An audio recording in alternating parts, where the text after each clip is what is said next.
Ya, masih di topik mekanisme pasar dan elastisitas. Nah, sekarang ini udah bagian terakhir dari topik elastisitas permintaan dan penawaran. Seperti biasa, kita akan membahas dari elastisitas permintaan.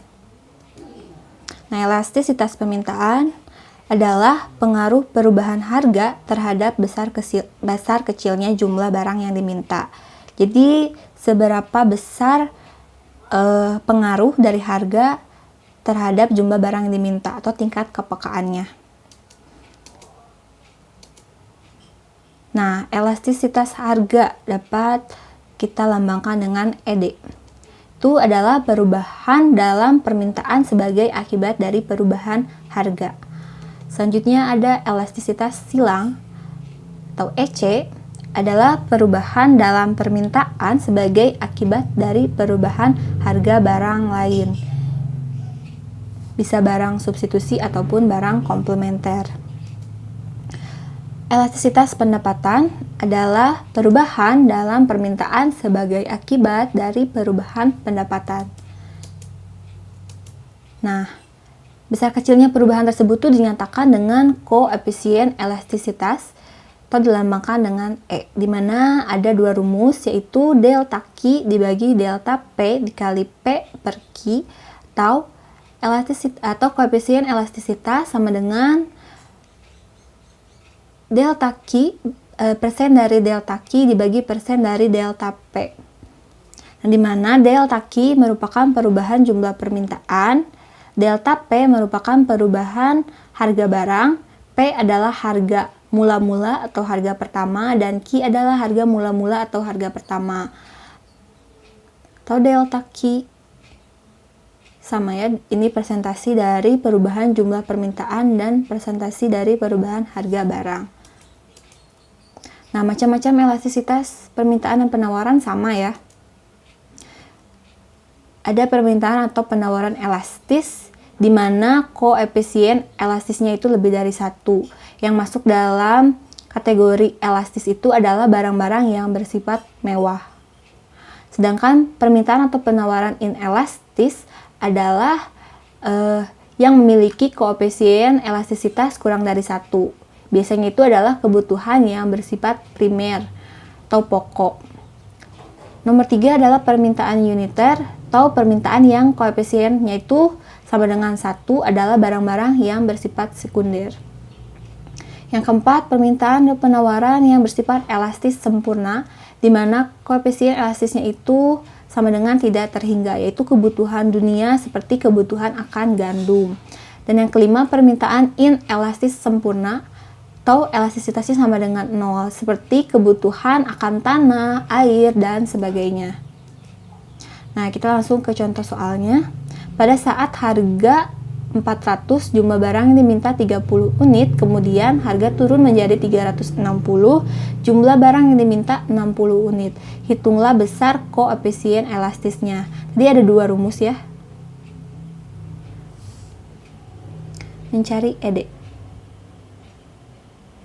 Dari delta Q per delta P dikali P per Q, atau ED sama dengan presentasi dari delta Q per delta P. Kita sekarang akan menggunakan rumus ini. Seperti biasa, kita tulis dulu yang diketahuinya. Di mana P1 sama dengan 400, Q1 sama dengan 30, P2 sama dengan 360, dan Q2 sama dengan 60. Ini delta Q sama dengan Q2 kurangi Q1, 30.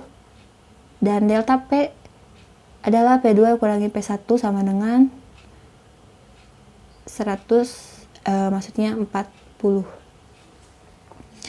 Oke, kita langsung masukkan ke rumusnya. Delta Q sama dengan 30 per delta P sama dengan 40 sama dengan P1 yaitu 400 dibagi Q1 sama dengan 30.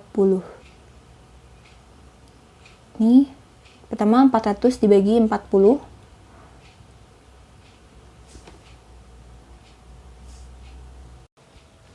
Nah, yang pertama 400 dibagi 40 sama dengan 10 dibagi 30 dibagi 30 adalah 1. Jadi didapatkan ED sama dengan 10 atau ED lebih dari 1 sama dengan elastis. Berarti ini adalah jenis barang yang mewah.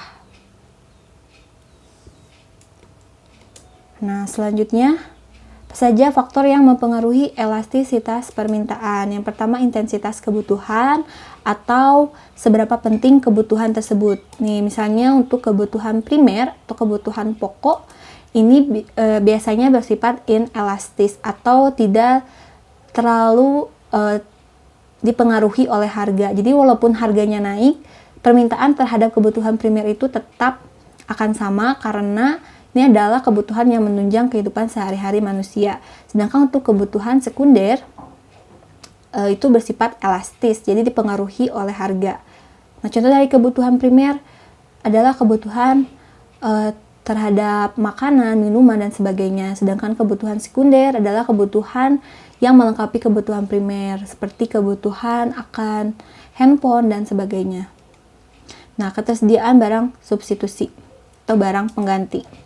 Jadi jika tidak ada barang pengganti, misalnya ini barang yang tidak ada barang pengganti, air, kebutuhan akan air kan tidak ada penggantinya. Berarti sifatnya adalah inelastis atau tidak terpengaruh oleh harga, atau pengaruhnya ada tapi di bawah 1. Sedangkan yang banyak barang pengganti seperti teh bisa digantikan oleh kopi, minyak digantikan oleh gas, ini bersifat elastis atau koefisien elastisitasnya lebih dari 1. Dan yang terakhir adalah presentasi pendapatan konsumen. Jadi besarnya proporsi pendapatan yang digunakan untuk mengkonsumsi suatu barang. Misalnya nih, kita suka 2 jenis makanan, misalnya bakso dan permen.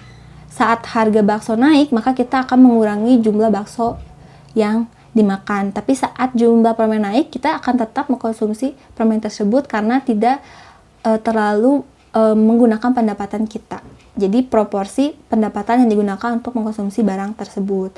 Nah, sekarang kita beralih ke elastisitas harga penawaran. Elastisitas harga penawaran itu adalah pengaruh perubahan harga terhadap jumlah barang yang ditawarkan. Jadi tingkat kepekaan perubahan jumlah barang dengan perubahan harga barang itu sendiri. Nah, koefisien elastisitas penawaran adalah angka yang menunjukkan perbandingan antara perubahan jumlah barang yang ditawarkan dengan perubahan harganya. Nah, rumusnya masih sama seperti koefisien elastisitas pada permintaan, tapi hanya lambangnya saja yang berbeda, yaitu ES atau koefisien supply. Supply itu adalah penawaran. Nah, kita langsung ke contoh soalnya. Pada saat harga 500, jumlah barang yang ditawarkan adalah 40 unit. Kemudian pada saat harga turun menjadi 300, jumlah barang yang ditawarkan 32 unit. Hitunglah besarnya koefisien elastisitas penawaran. Nah, sama seperti menghitung koefisien elastisitas permintaan, pada penawaran juga kan tadi ada 2 rumus, yaitu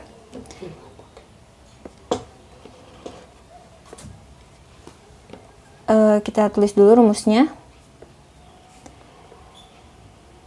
ES sama dengan delta Q per delta P sama dengan P per Q, atau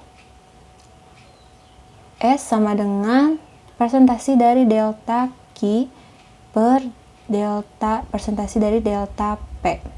Nah, tadi kan kita udah pakai cara ini di koefisien elastisitas permintaan. Sekarang kita akan menggunakan cara yang ini. Yang pertama, kita cari dari presentasi delta Q. Caranya adalah delta Q kita tulis dulu yang diketahuinya ya. P1 sama dengan 500, P2 sama dengan 300, sehingga delta P sama dengan min 200. Sedangkan Q1 sama dengan 40 dan Q2 sama dengan 32. Sehingga delta Q sama dengan min 8. Oke, kita tulis delta Q sama dengan min 8 dibagi Q awal atau Q1 yaitu 40 dikali 100%. Nah, kita hitung ya. Min 8 dibagi 40 dikali 100% sama dengan min 20%. Sedangkan delta P sama dengan min 200 dibagi P1 yaitu 500 dikali 100% sama dengan min 200 dibagi 500 dikali 100 sama dengan min 40%.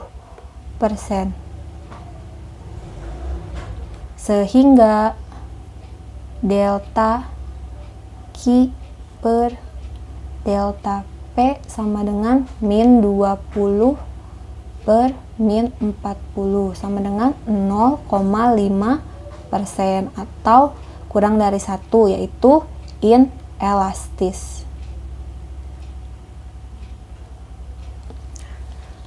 Oke, kita selanjutnya ke faktor yang mempengaruhi elastisitas penawaran. Yang pertama yaitu waktu yang dibutuhkan untuk memproduksi. Maksudnya itu lama atau sebentar gitu suatu barang diproduksi. Nah, biasanya barang yang cepat untuk diproduksi itu bersifat elastis atau sangat dipengaruhi oleh harga. Misalnya barang yang cepat diproduksi itu barang yang menggunakan teknologi seperti penggunaan sablon pada kaos. Nah, biasanya harga kaos yang naik berarti penawaran terhadap barang itu akan naik sehingga bersifat elastis. Sedangkan barang yang bersifat lama seperti barang yang diukir itu seperti pembuatan lemari misalnya, nah itu bersifat inelastis. Sedangkan barang berdasarkan daya tahan barangnya, ada yang berdaya tahan lama, ada juga barang yang berdaya tahan tidak lama.